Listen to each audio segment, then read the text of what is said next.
তোমার আকাশ তোমার বাতাস।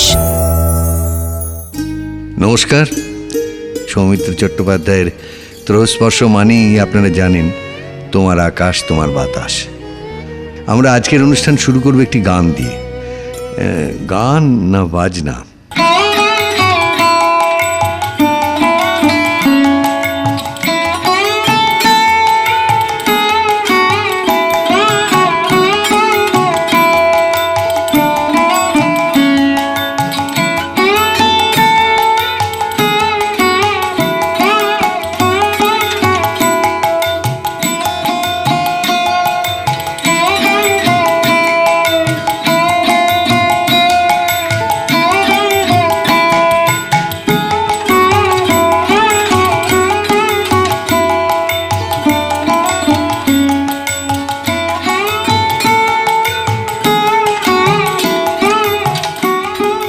হ্যাঁ, সরদে সুরটি বাজাচ্ছেন উস্তাদ আমজাদ আলী খান।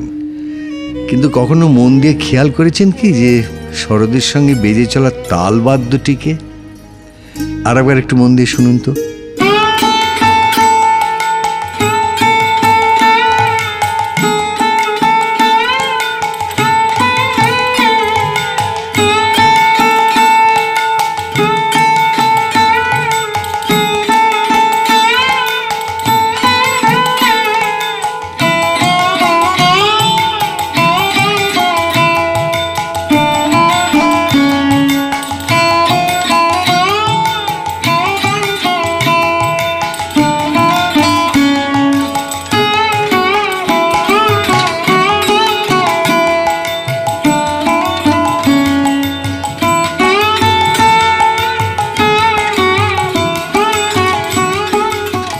এই অসামান্য বাজনা, খোলের এমন মিঠে বোল যাঁর হাতে দেখা দিয়েছে, আজ তিনিই আমাদের অতিথি, বিপ্লব মণ্ডল।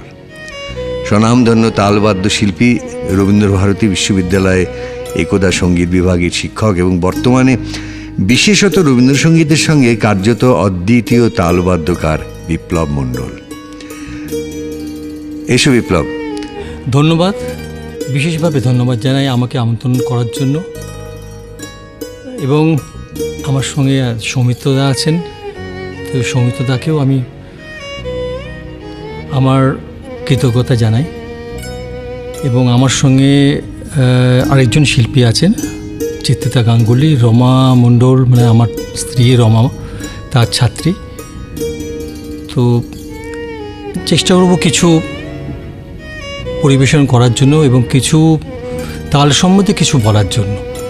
আচ্ছা বিপ্লব, আমি যে আমার কথার মধ্যে বললাম যে রবীন্দ্রসঙ্গীতের সঙ্গে কার্যত অদ্বিতীয় তালবাদ্যকার বিপ্লব মণ্ডল, তুমি এতে রাগ করলে না তো? কারণ শুধু রবীন্দ্রসঙ্গীতের সঙ্গে তোমায় জুড়ে দিচ্ছি, তুমি তো তালবাদ্যের এত বড় একজন প্রবক্তা।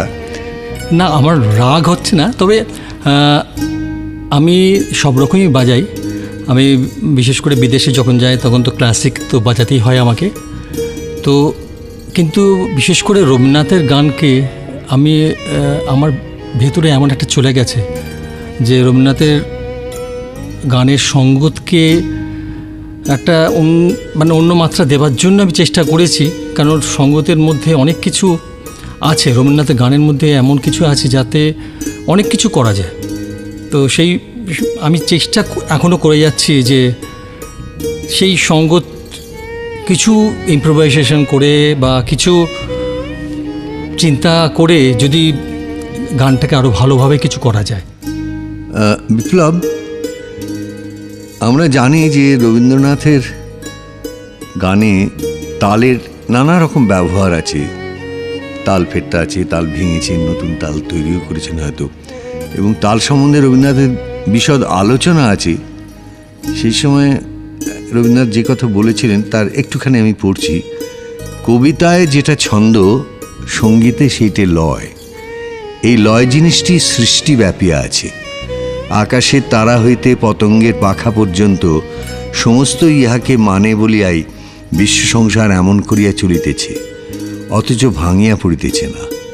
অতএব কাব্যেই কি, গানেই কি, এই লয়কে যদি মানি তবে তালের সঙ্গে বিবাদ ঘটিলেও ভয় করিবার প্রয়োজন নাই। তো এইটি যদি তুমি আমাদের রবীন্দ্রসঙ্গীতের ক্ষেত্রে একটু বলো যে কোথায় কিভাবে কোন কোন তাল রবীন্দ্রনাথের বিশেষভাবে এসেছে এবং কোন কোনভাবে তিনি ব্যবহার করেছেন, কোথায় তিনি প্রথার বাইরে গিয়েছেন। আমরা তো মানে গানের অন্দরমহলের মানুষ নই, সেই জন্য আমরা বুঝতে পারি না, বাইরের থেকে রবীন্দ্রনাথের গান শুনে শুধু মুগ্ধ হই। কিন্তু এইটাও জানতে ইচ্ছে করে, শিখতেও ইচ্ছে করে আমাদের শ্রোতাদের জন্যে এবং আমার জন্যে। তুমি যদি একটু বুঝিয়ে বলো। হ্যাঁ, সমিতিতে একটা খুব ভালো প্রশ্ন, কারণ এটা হয়তো এটা নিয়ে অনেকে চিন্তা ভাবনা করে না। রবীন্দ্রনাথ কখনই কিন্তু তালটাকে খুব একটা বেশি প্রাধান্য দেননি, এই কারণে যে উনি যখন সৃষ্টি করেছিলেন মানে কবিতা বলুন বা যা কিছু সৃষ্টি করেছেন, কিন্তু সেই ছন্দেটার ওপর যে মাত্রাগুলো বসেছে সেটাকে কিন্তু তালটাকে সৃষ্টি করেছেন। যেরকম নবপঞ্চ 18 মাত্রার তালে একটি গানই করেছিলেন,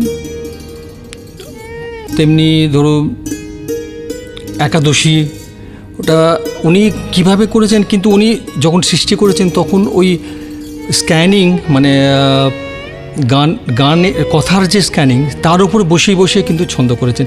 কোনো জায়গায় আবার অনেকে মেলেনি, হয়তো 4-3 হয়ে গেছে, কিন্তু সেটা একটা ছন্দ হয়ে গেছে, সেটা একটা তাল হয়ে গেছে। তো এইভাবেই উনি ছন্দগুলো সব তৈরি করেছে। তো আমি হয়তো একটু এটা আমরা একটু দেখাতে পারি, চিত্রা তুমি যদি একটু গাও। ষষ্ঠী, কিন্তু এটা একটা বর্ষার গান।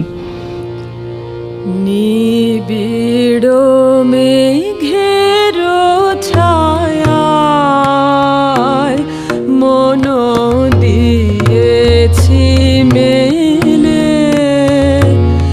ও গো প্রবাসিনী,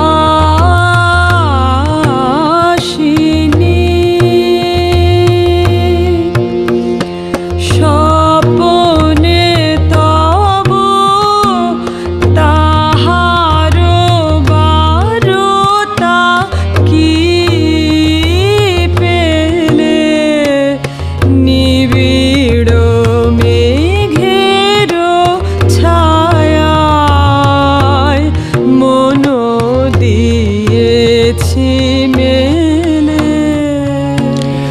এটা ষষ্ঠী 2-4, 1-2 1-2 3-4 1-2 1-2 3-4। কিন্তু এই গানটা আমি ইচ্ছে করে, যেহেতু বর্ষার গান, সেই কারণেই আমি একটা বড় মুখের তবলা ইউজ করেছি, যাতে এর গভীরতাটা বোঝাবার জন্য। তো রবীন্দ্রনাথের গানটা ওরকমই যে আচ্ছা, সচরাচর যখন এটা ষষ্ঠী তাল হিসেবে বাজানো হয় তখন কি এইরকম করেই বাজে? না, এটা বাজে না, এটা গানের মুড আন্দাজে, গানের মানে তার কি গতি সে আন্দাজে তার বাজনাটা হওয়া উচিত, মানে আমি মনে করি এটা। তো ষষ্ঠী, রবীন্দ্রনাথের ষষ্ঠী প্রচুর গান আছে, কিন্তু সেই গানগুলো আবার অন্যরকম তার বাজনা। আচ্ছা বিপ্লব, তোমার এই একটা গানের মুড হিসেবে এই ষষ্ঠী তালের ব্যবহার বলতে আমার মনে হলো যে তুমি যেভাবে বেছে নিয়েছো এটাকে বাজানোর জন্যে, এটা যেমন সচরাচর যখন যেভাবে ষষ্ঠী তালকে ব্যবহার করা হয়, যদি ধরে নিই যে সেইভাবেই বাজানো হতো, তাহলে তুমি কি বাজাতে? ধরো গানটা সমানই থাকছে, তালটাও সমান থাকছে, কিন্তু গানের মুডের দিকে অতটা নজর দেওয়া হচ্ছে না, কি বাজতো সেটা আমরা একটু শুনি। এটা খুবই ভালো বলেছেন। যেটা ধরুন আগে বাজানো হতো, আমি সেটাই বাজাচ্ছি, যে যেরকম ষষ্ঠী বাজে আমি সেরকম এই গানটার সঙ্গে বাজাচ্ছি, তাতে কীরকম শোনায় একটু গাও।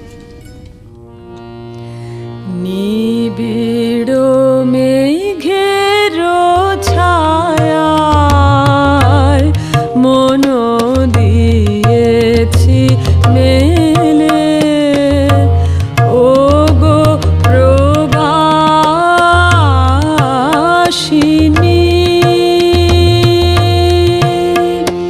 স্বপনে তব তাহার বারতা কি পেলে, নিবিড় মেঘের ছায়ায় মন দিয়েছি মেলে।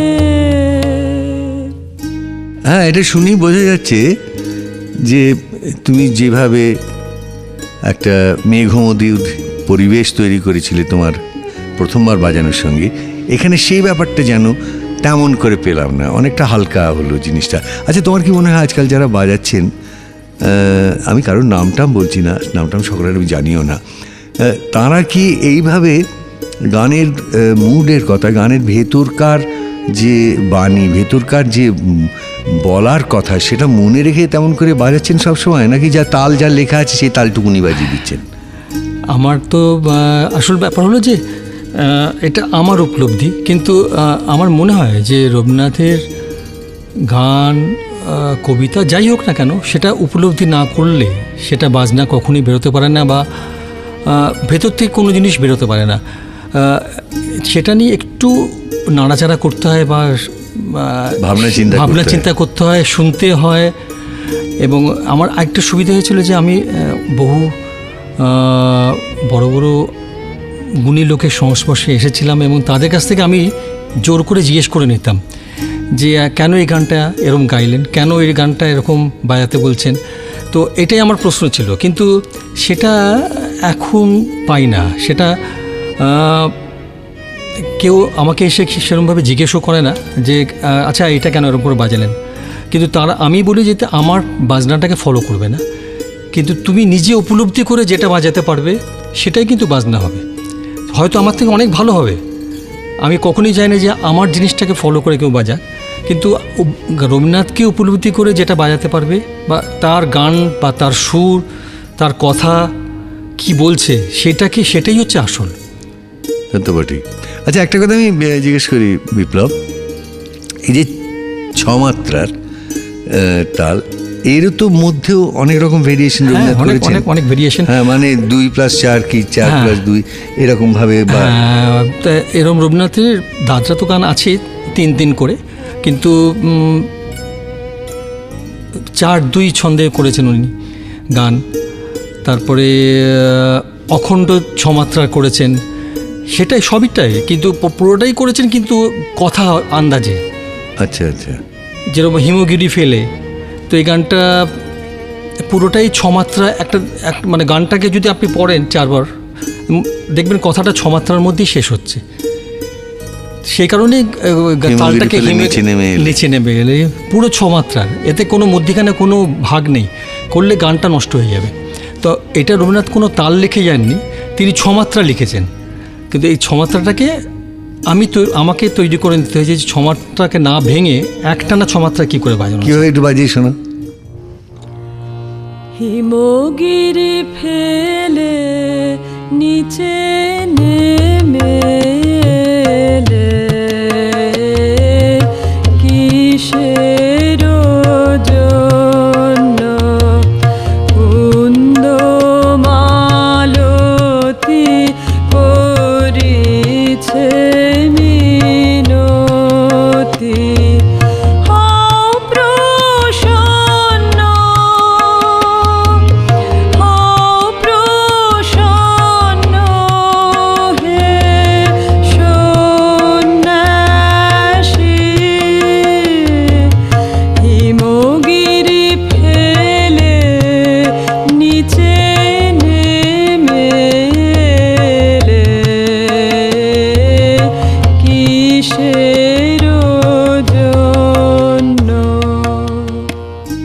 আচ্ছা, এই যে হিমগিরি ফেলে নিচে নেমে এলে কিসের জন্য 6 মাত্রা, অখণ্ড 6 মাত্রা তুমি বলছো, এই অখণ্ড 6 মাত্রা হিসেবে রবীন্দ্রনাথ আর কোনো গান কি ইন্ডিকেট করেছে? আরেকটি গান আছে, একটুকু ছোঁয়া লাগে। আচ্ছা আচ্ছা। তো এটা বেশিরভাগ সময় শোনা যায় যে দাদরা বাজাচ্ছেন, মানে 3 ছন্দে বাজাচ্ছে। আচ্ছা, এবার আমি গানটাকে রবীন্দ্রনাথ যেভাবে করে গেছেন অখণ্ড 6 মাত্রা, তো সেইভাবে একটু করে যদি শোনাই, আপনাদের কীরকম লাগে শুনুন। একটুকু ছোঁয়া লাগে, একটুকু কথা শুনি, তাই দিয়ে মনে মনে রচি মম ফাল্গুনি, একটুকু ছোঁয়া লাগে, একটুকু কথা শুনি, আচ্ছা বিপ্লব, 6-এর পরে স্বাভাবিকভাবেই পরের সংখ্যাটা মনে আসে 7। আমাদের কবিতায় কিন্তু 7 মাত্রাটা খুব একটু বেশ আনইউজুয়াল মাত্রার ছন্দ। হ্যাঁ, আমার মনে কোনো ক্লান্তি নেই, আমার স্বপ্ন অপরিসীম। চট করে কবিরা সাধারণত 7 মাত্রায় যান না, কিন্তু গানে কি ততটাই অপ্রচলিত এটা? না, গানে রবীন্দ্রনাথের প্রচুর গান, যে 7 মাত্রা গান আছে, প্রচুর গান আছে করা। আসল গানের সুরে যখন পড়ে তখন 7 মাত্রাটা খুব একটা অসুবিধা হয় না। কবিতার ছন্দেতে অসুবিধে হয়ে যায়, কিন্তু তো মানে ওটা তো বেজোড় সংখ্যা, ওই ছন্দে আনতে গেলে অসুবিধা হয়ে যায়, কিন্তু গানের সুরে যখন পড়ে তখন ওটাকে কিন্তু 7টা কোনো অসুবিধা হয় না। তো এই 7 মাত্রার আরও কয়েকটা আছে, মানে ডিভিশনের আছে, যেরকম পোস্ত। তো পোস্তের উপর রবীন্দ্রনাথ গান করেছেন, তোমারও গীতি জাগার স্মৃতি। আচ্ছা, এরকম কি আমরা জানি যে রবীন্দ্রনাথ নিজে নতুন কোনো তাল তৈরি করেছিলেন? তা বোধ হয় না।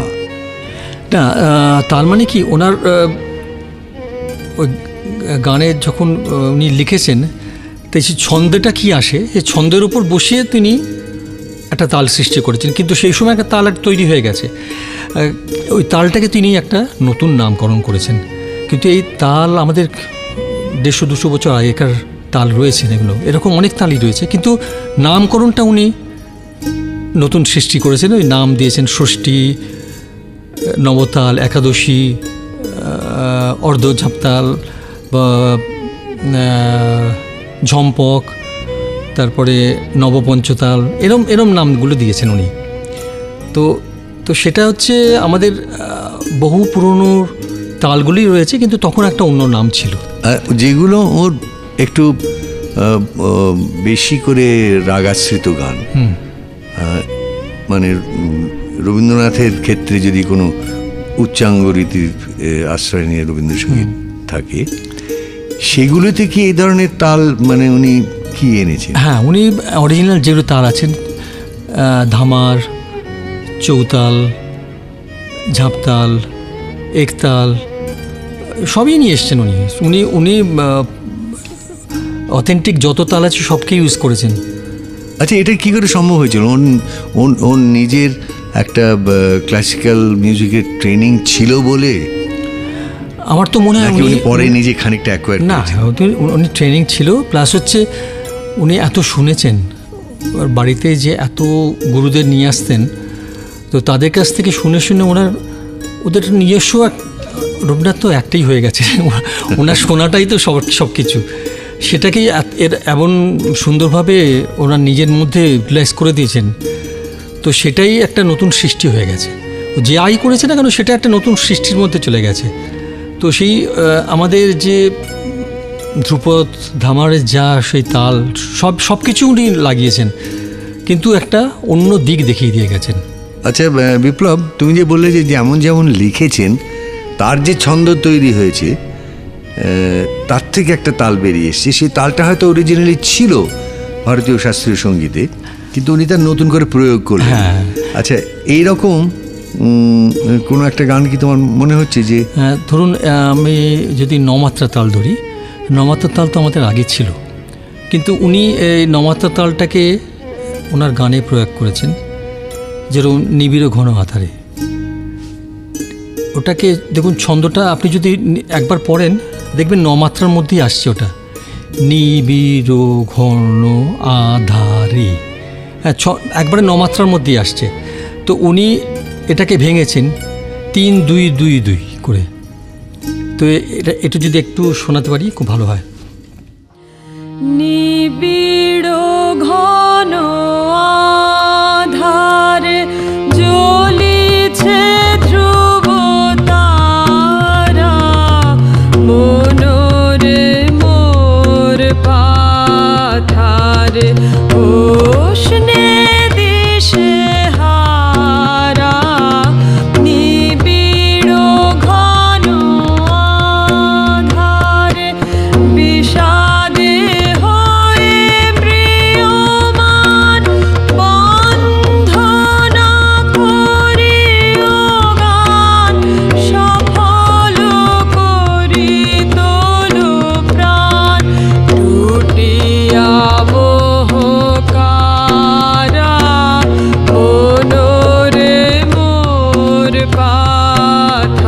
রে উষ্ণে দিশে হারা নিবিড় ঘন আধারে। আসলে এটা 3-2-2-2।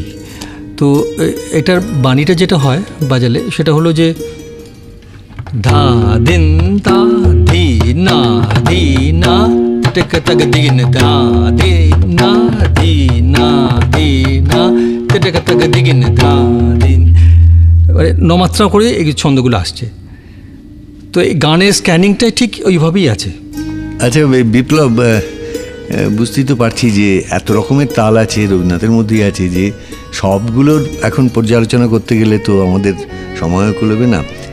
কিন্তু যেসব জায়গায় উনি সত্যি সত্যি নতুন করে কিছু প্রয়োগ করেছেন সেগুলো যদি আমরা ধরতে চাই তাহলে তুমি কোনটার কথা বলবি? বা রবীন্দ্রনাথের একটি গানই উনি করেছিলেন যে 18 মাত্রা, নবপঞ্চতাল উনি নাম দিয়েছিলেন। তো এটা হচ্ছে ভাগটা যিনি করেছিলেন উনি যে 2-4-4-4-4। হ্যাঁ, তো এইভাবে গানের কথাটাও সেভাবে আছে। তো সেটাও উনি এভাবে তৈরি করে 18 মাত্রা তাল আমাদের আগেও ছিলেন। তো কিন্তু উনি একটা নাম দিয়েছেন নবপঞ্চতাল। ওটা ভাগটা হচ্ছে 2-4-4-4-4।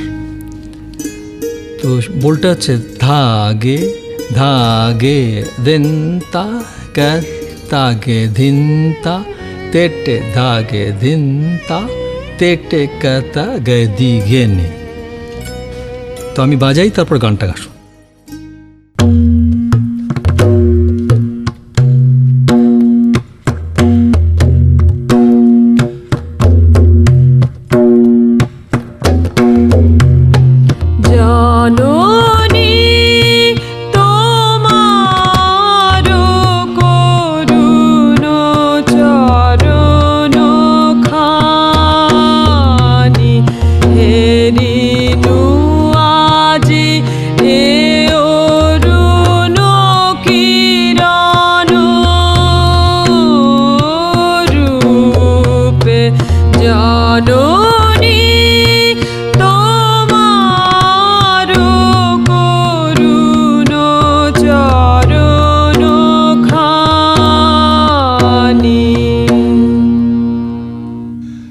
আচ্ছা বিপ্লব, এরকম অনেক গান আছে কিনা জানি না, দুটো একটা আমার মনে পড়ছে, যেমন মহাবিশ্বে মহাকাশে, সেই গানটা দুরকম সুরের পরিচয় আছে এবং এমনকি তালেরও বোধহয় একটু তফাৎ আছে দুটো।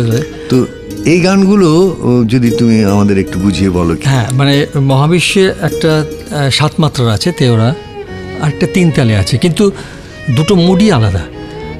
গানের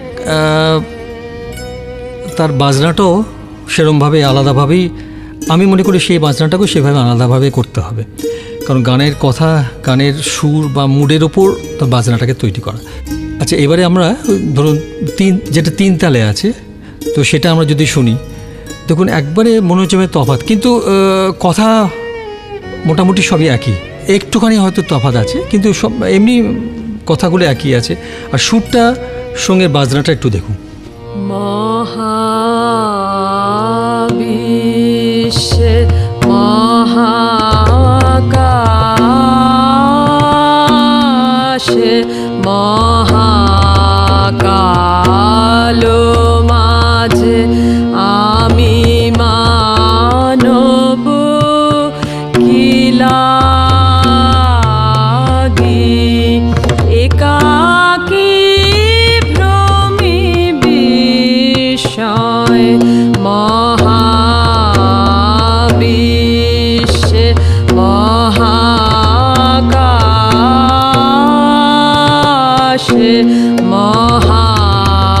মহাকালো মাঝে আমি মানব কিলাগি একাকী ভ্রমি বিষয়।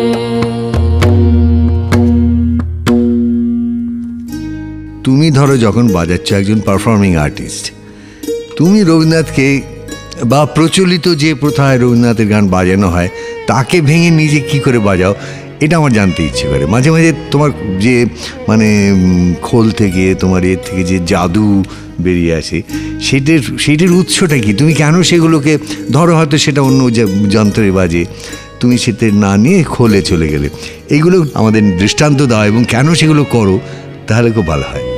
তো আসলে কি এটা আমার নিজের কি বলবো, আমার নিজের ফিলিংস থেকে আসে। তো যেমনি একটা গান আছে, তুমি একলা ঘরে বসে বসে, এটা 3 তালে, কিন্তু গানটাকে আমি শুনে আমার মনে হয় যে এতে তবলা বাজলে হয়তো গানটাকে একটু ডিস্টার্ব করা হবে। তো আমি যদি খোলে বাজাই তার মিষ্টতা অনেক বেশি থাকে। তো আমি সেটাই যে লোকে বলে যে 3 তাল খোলে বাজবে, এটা ভাবতে পারে না। তো আমি সেটা চেষ্টা করেছি, আমি জানি না কতখানি সফল হয়েছে, তবু লোকের ভালো লাগে সেটা শুনতে। হ্যাঁ, বিপ্লব যেটা বললে যে 3 তাল সাধারণত খোলে বাজে না, মানে বাজালে কীরকম হয় তুমি আগে একটু আমাদের বাজিয়ে শোনাও না। হ্যাঁ, আমি যেরকমভাবে বাজাই সেটাই শোনাচ্ছি।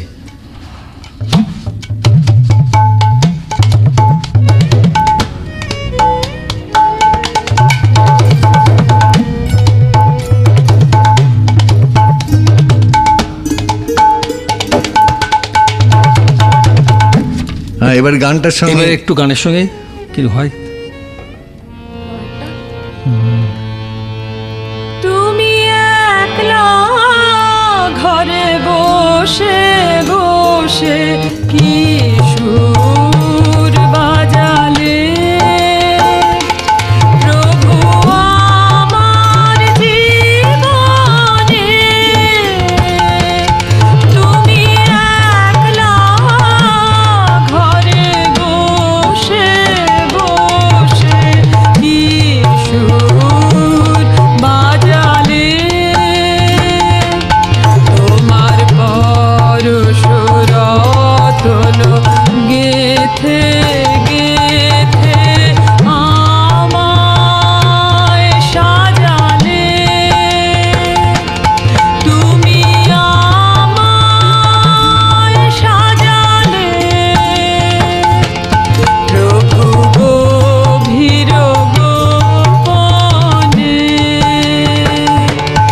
তুমি একলা ঘরে বসে বসে কি সুর বাজালে। আচ্ছা, এই খোল বলতে একটা কথা আমার মাথায় এলো, আজকাল আমরা দেখছি অনেকে তালবাদ্য বাজানোর ব্যাপারে এই খোলটা ব্যবহার না করে তার বদলে ছোট তবলা ব্যবহার করেন। এটা কি মানে মানে এটা নিয়ে ঘোরাঘুরি করতে অসুবিধার জন্য? না না, সেটা কোনো কারণ নেই। সেটা হলো যে আসল এই খোল বা পাখোয়াজ এগুলো বাজাতে গেলে একটু মানে নিজেকে পরিশ্রম করতে হবে, মানে শিখতে হবে। তো সেই পরিশ্রমটা মনে হয় এখন করতে চায় না। তো সেই কারণেই তারা এগুলো ইউজ করতে চায় না, যে ঠিক আছে তারা সাবস্টিটিউট হিসেবে অন্য কিছু ইউজ করে। কিন্তু যেটা অরিজিনাল জিনিস সেটা অরিজিনাল থাকে, সেটা তার বাজনাটা সবসময় অন্য হবেই। অরিজিনাল জিনিস যদি বাজায়, অরিজিনাল খোল, অরিজিনাল পাখাওয়াজ যেটা বাজায়, গানের সঙ্গে গেলে সেটা একটা অন্য জিনিস হবেই সেটা, এবং শুনতে অন্যরকম লাগবেই। আচ্ছা, আর একটা আমার তোমার কাছে ভয়ঙ্কর জানার ইচ্ছে, সেটা হচ্ছে যে এই যে নৃত্যনাট্য, গীতিনাট্য, এইগুলোতে তালবাদ্য বাজানোর ব্যাপারে কি দায়িত্ব অনেক বেশি? হ্যাঁ, আসল নৃত্যনাট্যের ব্যাপারে পুরোটাই ড্রামারের ওপর নির্ভর করবে, মানে যে তালছন্দ বাজাচ্ছে তার উপরে পুরোটাই একটা ডান্স ড্রামার পুরোটাই নির্ভর করে, মানে সেটাকে ধরে রাখার জন্য। সেই কারণেই একটা নৃত্যনাট্যকে যদি পুরোপুরি মানে নিজের ভেতরে না থাকে প্রথম থেকে শেষ পর্যন্ত, তাহলে সেটাকে বাজানো খুব মুশকিল। এটা কেন বলছো? কেন বলছি এই কারণেই যে আপনার ধরুন নৃত্যনাট্যের গান একটা তাল থেকে আরেকটা তালে যাচ্ছে, কিন্তু সেটা এই কি যে লয় গানটা হবে, হলো তারপরের গানটা একেবারে অন্য তাল। অন্য তাল, কিন্তু সেটা আগে থেকে আমাকে আন্দাজ করে তার কিউটাকে দিতে হবে যে পরের গানটা কি লয় আছে এবং কি তালে আছে। তো সেটা যদি আমার পুরো গানটা বা পুরো ড্রামাটা মুখস্থ না থাকে তো সেটাকে করা খুব মুশকিল। সেই কারণেই নৃত্যনাট্যটা সচরাচর কেউ বাজাতে চায় না। তো নৃত্যনাট্যের বাজাবার শিল্পী সত্যি কমে যাচ্ছে, আর কেউ চেষ্টাও করে না এখনও বাজাবার। কিন্তু নৃত্যনাট্যে না বাজালে রবীন্দ্রনাথের একটা দিক তা জানা হবে না এবং তাল লয়ের সম্বন্ধে সে জ্ঞানটা হবে না। আচ্ছা, মানে আর এরকম কোনো দৃষ্টান্ত তোমার কি এক্ষুনি মনে আসছে বিপ্লব, যেখানে হ্যাঁ, সচরাচর যেভাবে বাজানো হয় তার থেকে তুমি অন্য কিছু করে বাজিয়েছো ওই নৃত্যনাট্যের ক্ষেত্রে? হ্যাঁ, নৃত্যনাট্যের ক্ষেত্রে ধরুন সাতমোচন একটি গান, সখী ওই বুঝি বাঁশি বাজে, এটা নোটেশনে তিন তাল আছে, কিন্তু তিন তালে এই গানটা মানে আমি মানে আমার নিজের মানে ফিলিংস দিয়ে আমি নিজে বুঝতে পারি যে এই গানটা যদি তিন তাল খালি বাজাই হয়তো গানটাকে ঠিক বুঝতে পারবো না। কিন্তু আমি এটাকে একটু চেষ্টা করেছি একটু খুলে, কিন্তু একটু অন্যরকম করে বাজানো। আগে আমি ওই যেটা আছে তিন তালে আমি তবলার সঙ্গে একটু শুনুন, তারপরে খুলে বাজাবো, তারপরে কীরকম শুনতে লাগে এটা দেখুন।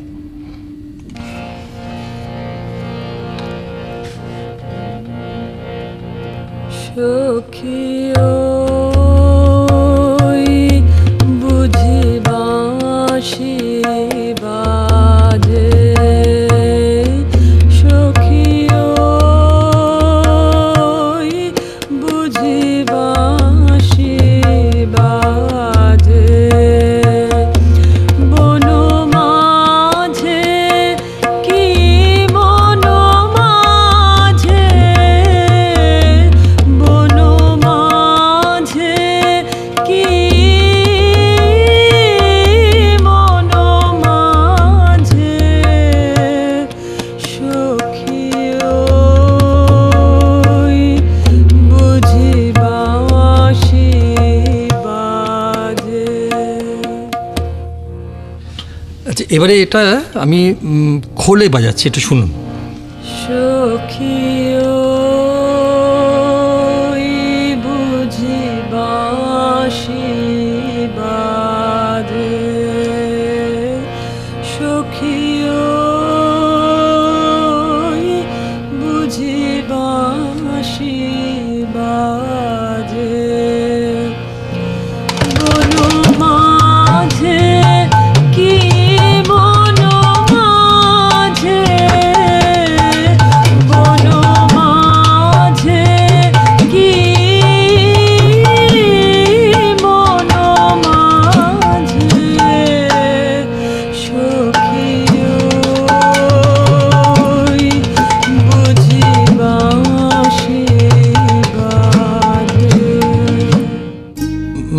আমি আসলে এই কেন খোলে বাজালাম, আসলে এটা তো আমার নিজের মানে ভেতরকার ফিলিংসের জন্য আমি ভেবেছি যে এরকম করে বাজালে গানটা যা বক্তব্য বা যা বলতে চাইছে তাতে আরও সুন্দরভাবে এটাকে ফোটানো যায়।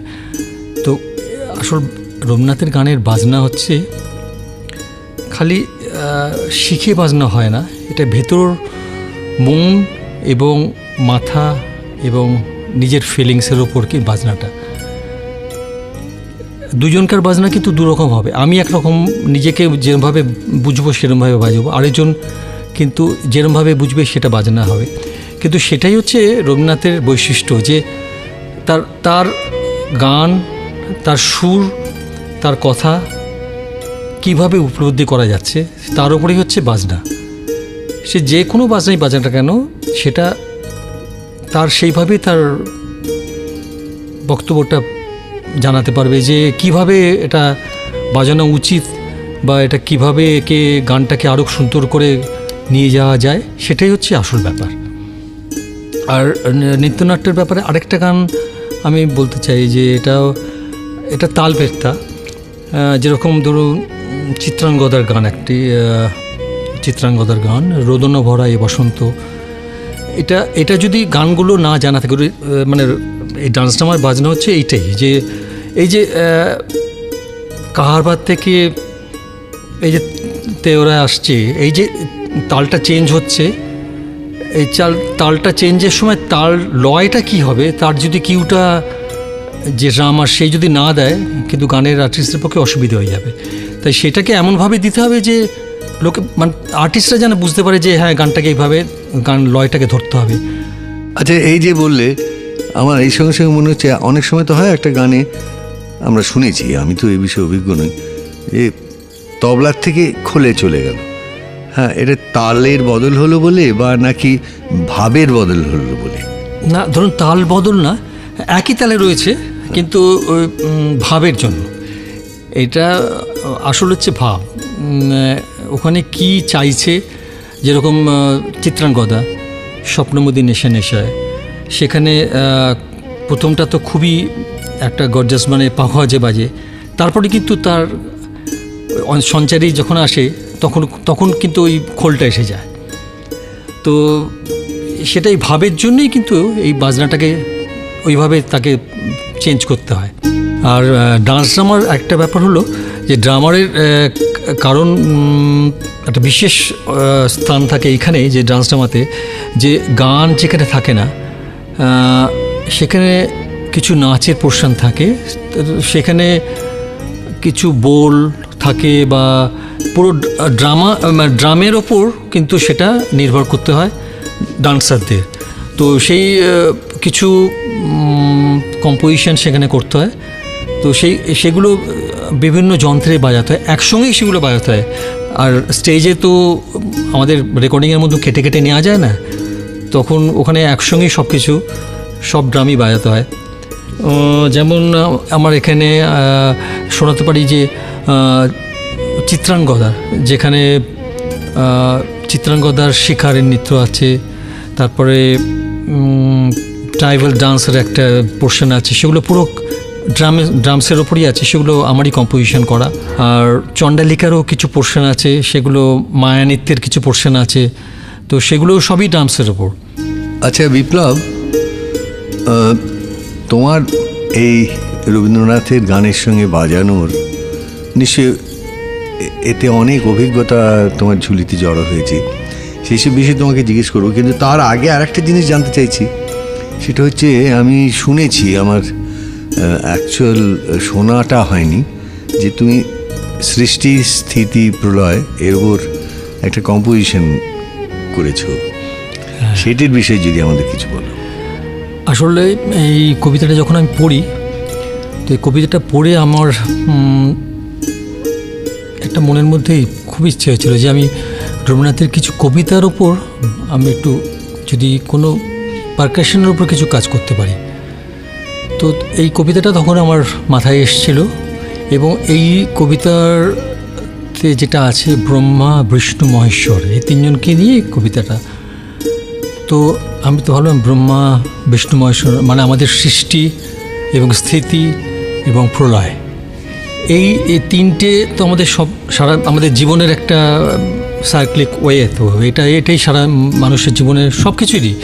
তো এটার ওপর কিছু কম্পোজিশন করা যায় কিনা, তো সেটা ভেবেই আমি একটা কম্পোজিশন করেছিলাম। বিভিন্ন অন্তত 30 থেকে 35টা ইনস্ট্রুমেন্টস আমি ইউজ করেছিলাম এখানে।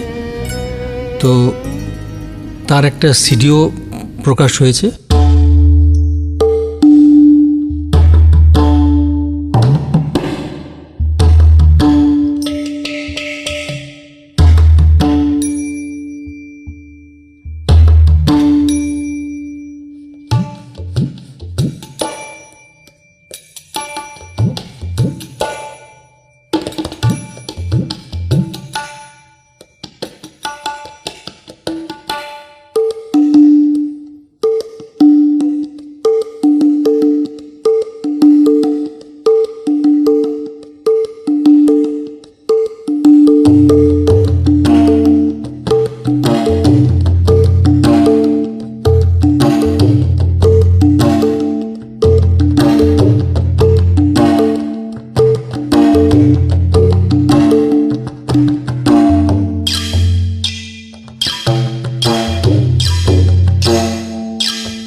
এটা তো শুনলাম।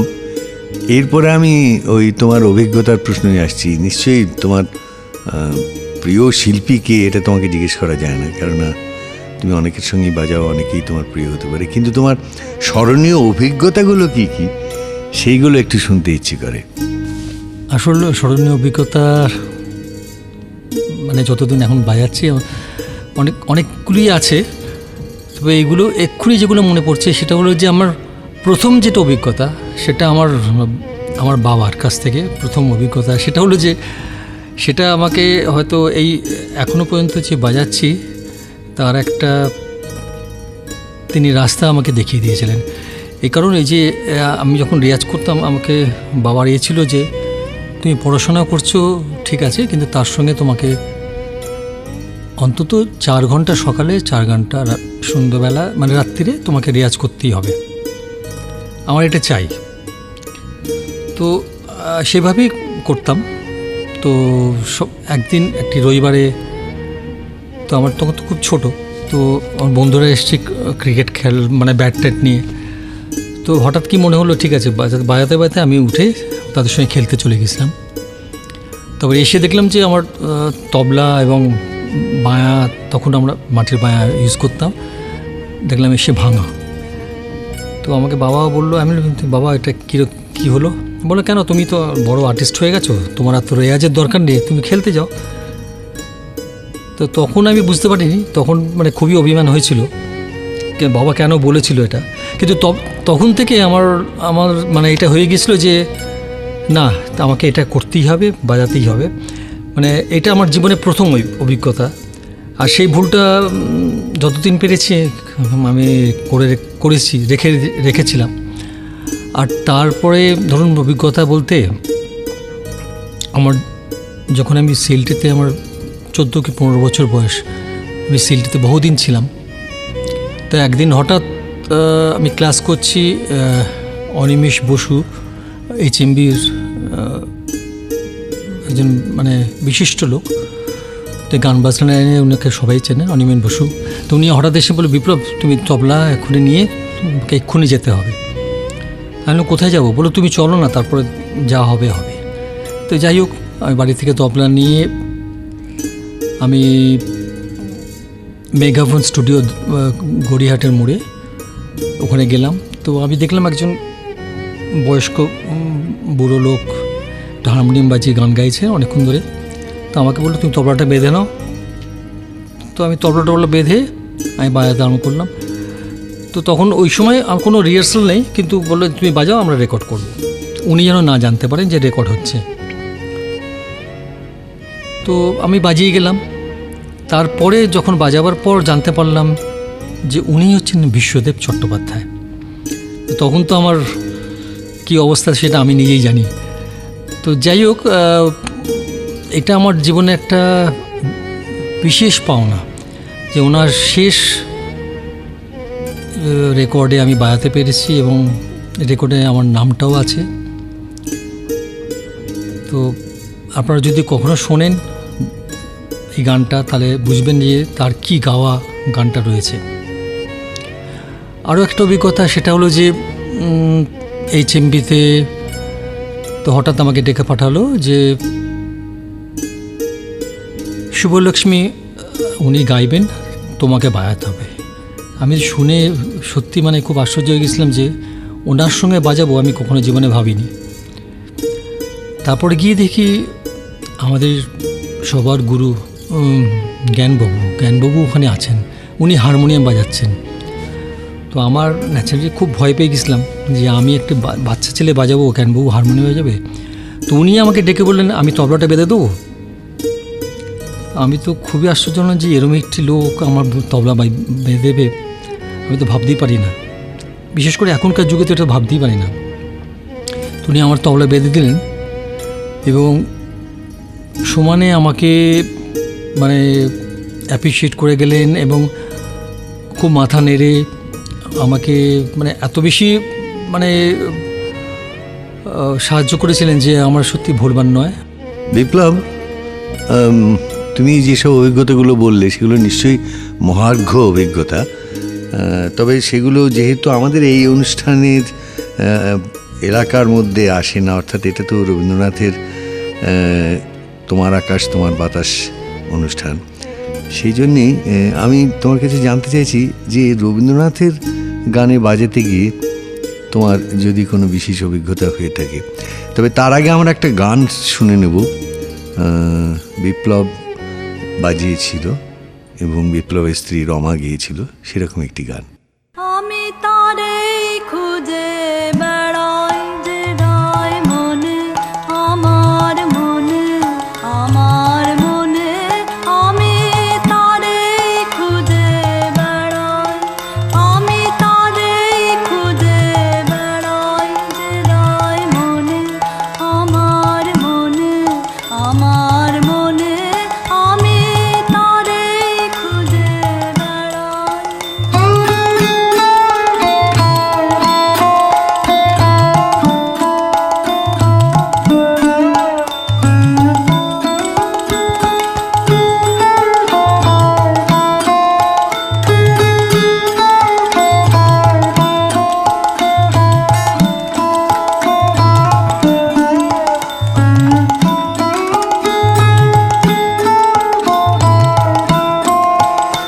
সে আছে বলে আমার আকাশ জুড়ে ফোটে তারা রাতে, রাতে ফুল ফুটে রয় বনে, আমার বনে, আমার বনে, আমি তারে খুঁজে বেড়াই যে রায় মনে, আমার মনে, আমার মনে, আমি তারে খুঁজে বেড়াই।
মোর চিরদিনের বলে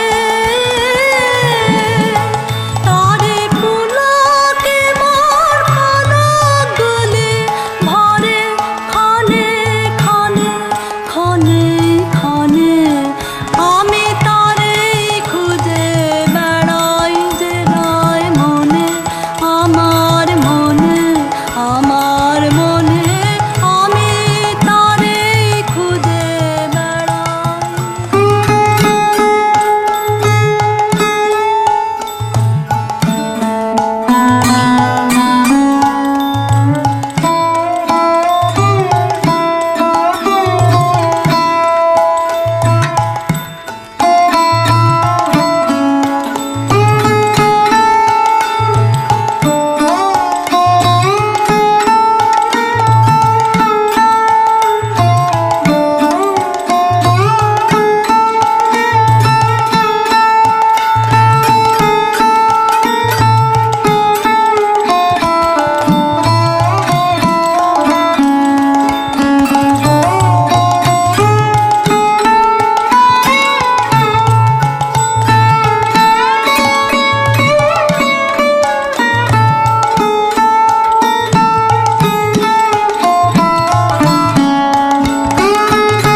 ট্রিবিউট টু টেগোর এই রেকর্ডিংটা করার সময় তো খান সাহেবের সঙ্গে আমজাদ আলী খান সাহেবের সঙ্গে উনি খুব কাছে আমি এসে মানে তখন আসবার সুযোগ হয়েছিল। তখন তো আমাদের বেশ কয়েকটা দিন আমাদের বসতে হয়েছিল এই গানগুলো নিয়ে। তো উনি রবীন্দ্রনাথের গান তখন অতখানি উপলব্ধি করেননি। তারপরে সুচিত্রাদি থাকতেন ওই সময়, রমাও থাকতো, আরও অনেকেই থাকতেন। তো উনি একটা করে গান শুনছেন আর ওনার মুখটা খালি আমি দেখছিলাম যে কীরকম মানে একটা অন্যরকম ও ফিল করছে, যে ওনাকে যখন বোঝানো হচ্ছে যে এই গানটার মানে এরকম, তখন উনি বলছেন যে আমি ভাবতে পারি না যে এই যে নোট এই এক একটা গানে যেরকম ইউজ করেছে, তো এগুলো কী করে সম্ভব একটা কম্পোজারের পক্ষে, যে এই রাগের মধ্যে আমরা রাগভ্রষ্ট হচ্ছি না কিন্তু আমরা একটা পুরো রাগের একটা ছায়া পাচ্ছি, কিন্তু এই নোট আমরা কখনো শাস্ত্রীয় সঙ্গীতে ইউজ করতে পারি না। কিন্তু রবীন্দ্রনাথ সেই নোটগুলো ইউজ করেছেন। তো উনি বলছেন যে এটা ভাবতে পারি না যে এরকমভাবে। তো উনি এত বেশি ওর মধ্যে ইনভলভ হয়ে গেছিলেন যে পরবর্তীকালে আমাকে নিয়ে অনেক অনুষ্ঠান করেছিলেন এবং